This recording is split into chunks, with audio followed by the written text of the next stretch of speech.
परिश्रम स्कूल के इस वीडियो लेक्चर में आपका स्वागत है। अगले वीडियो में हम बात कर रहे थे इकाई 9 ममता। अगले वीडियो में हमने देखा था कि ममता रोहतास के किले में, एक रोहतास का किला था, उसके भवन में पास वाले कमरे में सोन नदी के का जो तेज गंभीर प्रवाह बह रहा था वो देख रही थी। मन में अनेक पीड़ा, दुख भरी आंखों में पानी बरसते लिए विकल हो उठती थी। वह रोहतास के मंत्री चूड़ामणि की एकमात्र पुत्री थी। उसके लिए कोई अभाव और असंभव होना अधर्म था। वह विधवा थी, उनकी विडंबना का अंत नहीं था। चूड़ामणि ने चुपचाप उसके प्रकोष्ठ में प्रवेश किया और सोन नदी के प्रवाह को देखती हुई, और नदी का जो कलकल आवाज था वो ममता देखती थी, और पिता के आना वो भी वो देख न सकी। चूड़ामणि व्यथित हो उठा कि उसके लाडपाल में पली ममता की ऐसी स्थिति मुझे देखी नहीं जाती। वह ऐसे दुखी होकर बाहर चले गए, परंतु मंत्री के मन में बड़ी दुश्चिंता हुई, और एक पहर बीत जाने के बाद वह ममता के पास आया। उस समय उनके पीछे 10 सेवक चांदी के थाल लेकर आते हैं। कितने ही मनुष्य के पद, यानी कि कितने मनुष्य उसके पीछे आते थे। उसके पाँवों की आवाज़ सुनकर वो घूमकर पीछे देखती है। मंत्री सब थालों को रखने के लिए कहते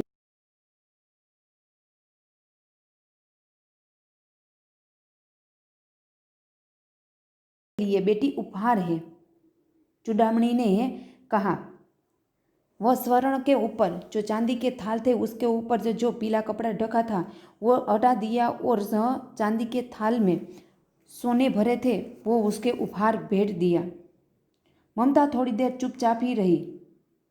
उसके पिताजी चूड़ामणि ने कहा कि बेटी ये तुम्हारे लिए है, तो क्या अपने शत्रु का उत्कोच। तभी ममता कहती है कि क्या आपने शत्रु का जो भेंट तोहफा था वो स्वीकार कर लिया।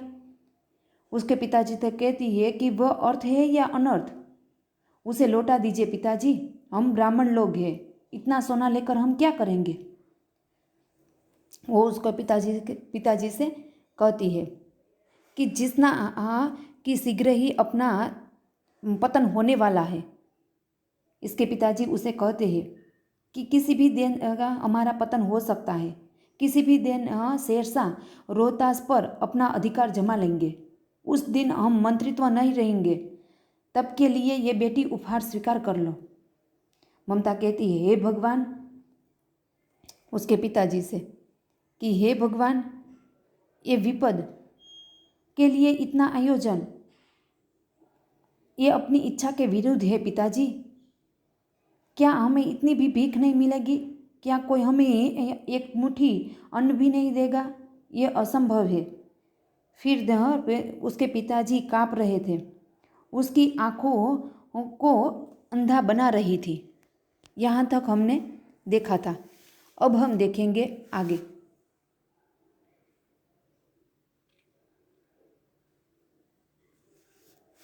मूर्खे कहकर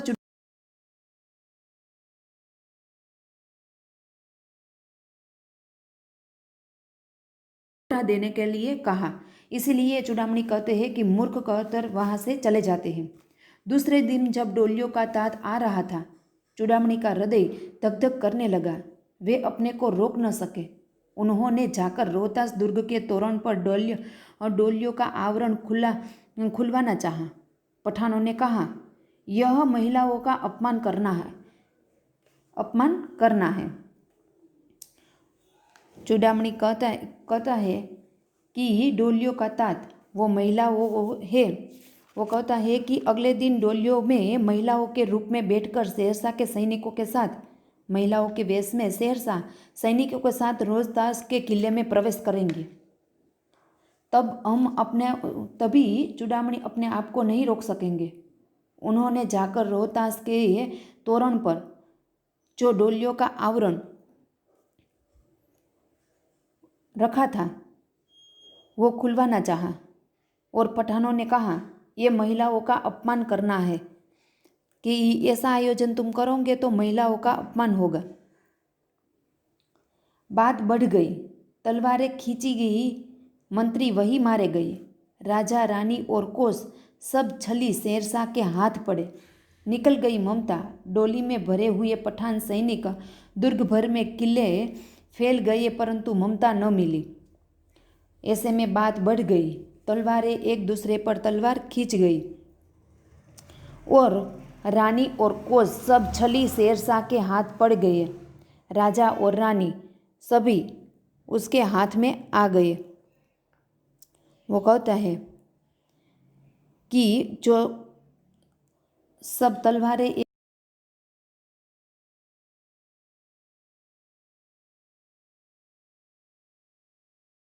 चली गई, वह उसकी वहाँ पर उसने देखा पठान और सैनिकों ने पूरे के पूरे किले में, परंतु ममता न मिली। काशी के उत्तर में स्थित धर्मचक्र विहार मौर्य और गुप्त सम्राटों की कीर्ति का खंडहर था। खंडित शिखरों वाले भवन, तृण गुल्मों से ढके हुए प्राचीन और ईंटों के ढेर में बिखरी हुई भारतीय शिल्प की विभूति ग्रीष्म की चंद्रिका में स्वयं को शीतल कर रही थी। वो कहती है कि तृणमूल्य जो शेरशाह से काशी के उत्तर में स्थित धर्मचक्र विहार है, उसमें मौर्य और गुप्त सम्राटों की कीर्ति का खंडहर था। क्या? काशी के उत्तर में, तो कि धर्मचक्र विहार और मौर्य गुप्त सम्राटों की कीर्ति का खंडहर था। उस खंडहर में खंडित शिलालेखों के भवन में तृण मुगलों की, यानी कि जो मुगलों की घास और लताएं, झाड़ी वाली जो झोपड़ी होती है उसे कहते हैं तृणमुग्ल, घास और लताएं। तो कि काशी के उत्तर में स्थित धर्मचक्र विहार और मौर्य गुप्त सम्राटों की कीर्ति का खंडहर था एक बड़ा। एक खंडित से शिखरों वाले भवन कैसे थे? तो कि घास और लताओं से घेरे हुए थे। खंडहर में चारों ओर घास और लताएं यानी कि झाड़ी थी। ईंटों के ढेर में बिखरी हुई भारतीय शिल्प की, तो कि इस शिल्प की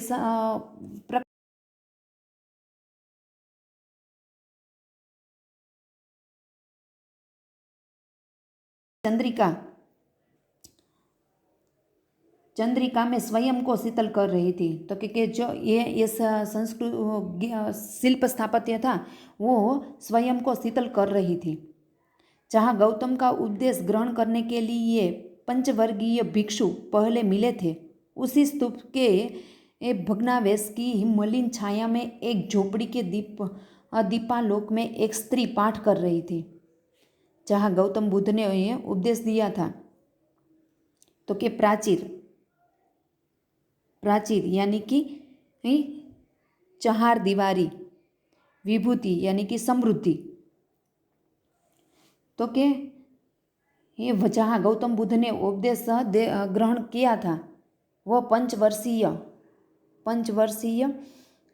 थी, और उसमें उसी स्तूप के भग्नावशेष की मलिन छाया में, जो स्तूप था उसकी छाया में वो स्त्री यानी कि ममता पाठ कर रही थी गीता का। अनन्यास्ति स्वंत्यो मायेन जनाः पर्युपास्ते। वो कहती है ऐसे पाठ कर रही थी, पाठ रुक गया। एक भीषण और हताश भग्नावशेष यानी कि खंडहर, तो कि भग्नावशेष में ये जहाँ गौतम बुद्ध ने उपदेश ग्रहण किया था उस पंचवर्षीय में भिक्षु पहले मिले थे, उस खंडहर में भग्नावशेष यानी कि खंडहर, तो कि खंडहर में मलिन छाया में जो दीप लोक था, दीप का एक ऐसा प्रकाश पड़ रहा था, उसमें स्त्री जो ममता है वो पाठ कर रही थी। पाठ रुक गया। एक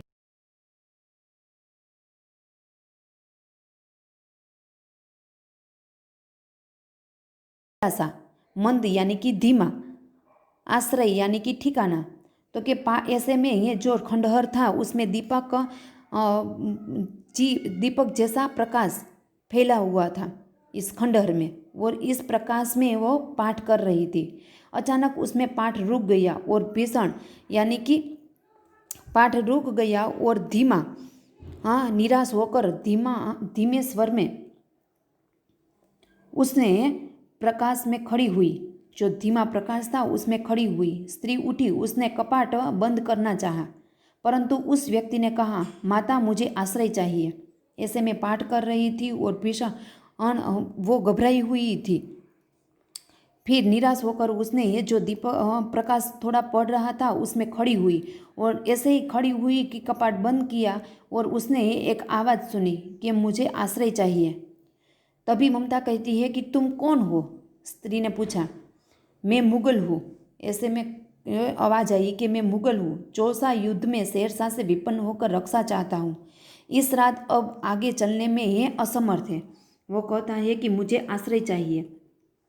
चौसा युद्ध में मैं ये शेरशाह से हार कर यहाँ पर विपन्न यानी कि संकटग्रस्त, आश्रय यानी कि आसरा, मैं चौसा युद्ध में शेरशाह से विपन्न होकर संकटग्रस्त परिस्थिति में, संकट के समय मुझे विपन्न यानी कि संकटग्रस्त, आश्रय यानी कि आसरा, मुझे आसरा चाहिए। मैं हवे आगे चलने में असमर्थ हूँ। क्या शेरशाह से? वो कहती है कि क्या शेरशाह से? स्त्री ने अपने ओठ काट लिए। वो कहती है कि स्त्री ने अपने ओठ काट लिए। ऐसे गंभीर आवाज में उसने कहा कि क्या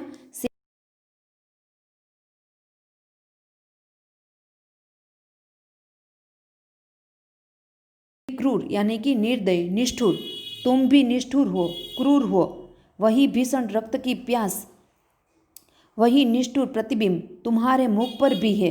वो कहता है कि वही निष्ठुर यानी कि वो कहती है कि तुम भी निर्दय हो, निष्ठुर हो, और मैं प्यासा हूँ।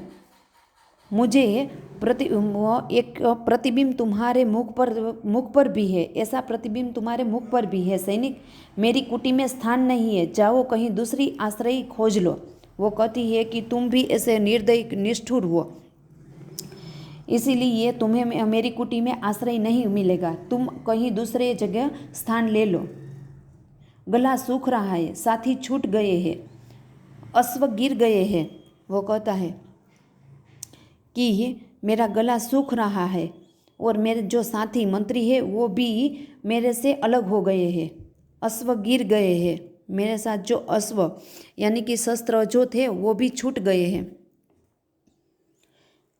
इतना थका हूँ, इतना कहते कहते है वह व्यक्ति घम से बैठ गया। ऐसे ही बोलकर ऐसा थक गया था कि इतना कहकर वह वहाँ पर बैठ गया। उसके सामने पूरा ब्रह्मांड घूमने लगा। ब्रह्मांड यानी कि सृष्टि कि उसके सामने ये पूरा का पूरा जो था वो ऐसा थक गया था, गला सूख रहा था, और उसके ये साथी भी कुछ साथ नहीं थे, उसके साथ जो अस्त्र शस्त्र थे वो भी नहीं थे। ऐसा थका था कि ऐसे इतना ही कहकर वहाँ पर बैठ जाता है और उसे चक्कर सा आने लगता है। स्त्री ने सोचा, यह विपत्ति कहाँ से आई?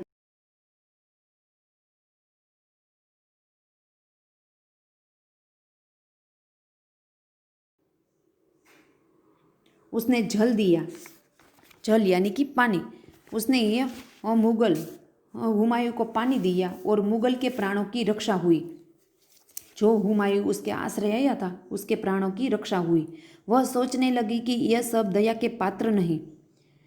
मेरे पिताजी का वध करने वाला आतताई, वह कहती है कि मेरे पिताजी का वो करने वाला आतताई यानी कि अत्याचारी, द्रोणा से उनका मन विरक्त हो गया। विरक्त यानी कि दुखी। वह कहती है कि मुगल प्राणों की रक्षा हुई उसके पानी देने से। वह सोचने लगी कि यह सब दया के पात्र नहीं है। मेरे पिता का वध करने वाला मैं दुखी हूँ, और अत्याचार, ये दुखी भी है और अत्याचारी भी है। स्वस्थ होकर मुगल ने कहा, माता तो फिर मैं यहाँ से चला जाऊँ? वह उसे पानी दिया, इसीलिए वह स्वस्थ हो गई और उसने कहा कि क्या मैं यहाँ से चला जाऊँ। स्त्री विचार कर रही थी, मैं ब्राह्मणी हूँ, मुझे तो अपना धर्म अतिथि देव का सत्कार का पालन करना चाहिए, परंतु यहाँ नहीं, नहीं, ये सब दया के पात्र नहीं। वो कहती है कि ऐसे पानी हो, उसने पानी दिया मुगल को और वह स्वस्थ हो गया। और फिर वो माता से कहता है कि क्या मैं अब चला जाऊँ। तो फिर वह कहती है ममता कि मैं तो ब्राह्मण हूँ, मुझे तो अतिथि धर्म का स्वागत करना मेरा कर्तव्य है, मेरा धर्म है, परंतु यहाँ नहीं, ये सब दया के पात्र नहीं है। परंतु दया तो नहीं, कर्तव्य करना है।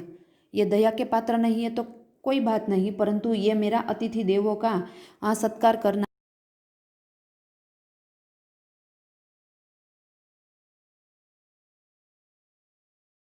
कहा क्या आश्चर्य आश्चर्य है कि तुम भी छल न करो। वो कहती है कि तुम भी कोई छल यानी कि कपट नहीं करोगे, ऐसा मुझे विश्वास है। वो अपनी तलवार लेकर खड़े होते हैं, उसके टेकों से खड़े हो उठते हो। और ममता ने कहा कि मैं कि तुम छल नहीं करोगे, ये ठहरो, छल नहीं। वो कहता है मुगल कि ना छल, मैं छल नहीं करूँगा। तब कहती है तब नहीं, स्त्री चाहता हूँ, तैमूर का वसंधर स्त्री से ये छल करेगा।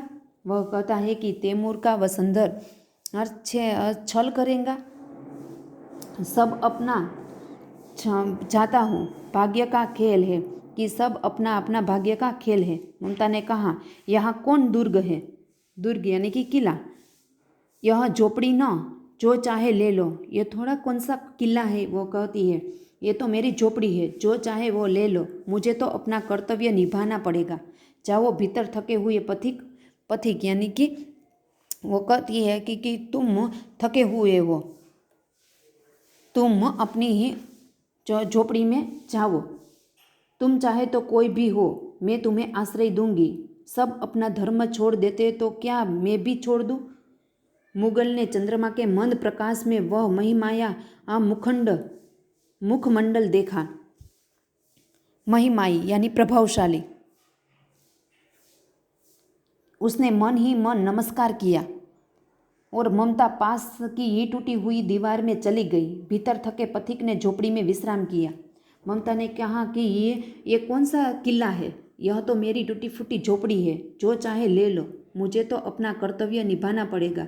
जाओ, तुम मेरी झोपड़ी में चले जाओ, तुम चाहे कोई भी हो, मैं तुम्हें आश्रय अवश्य दूंगी।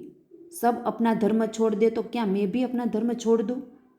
मुगल तब अंदर जाते हैं और चंद्रमा के मुँह जो चांदनी का तेज प्रकाश, धीमा मंद प्रकाश उसकी झोपड़ी में पड़ता था, उसमें वह प्रभावशाली होकर देखता था। मुगल उसके मन ही मन नमस्कार किया और ममता पास की टूटी हुई झोपड़ी की दीवार, जो दीवार झोपड़ी की बाहर दीवार टूटी हुई थी, उसमें चली गई और उस पथिक को झोपड़ी के अंदर विश्राम करने के लिए कहा। Thank you.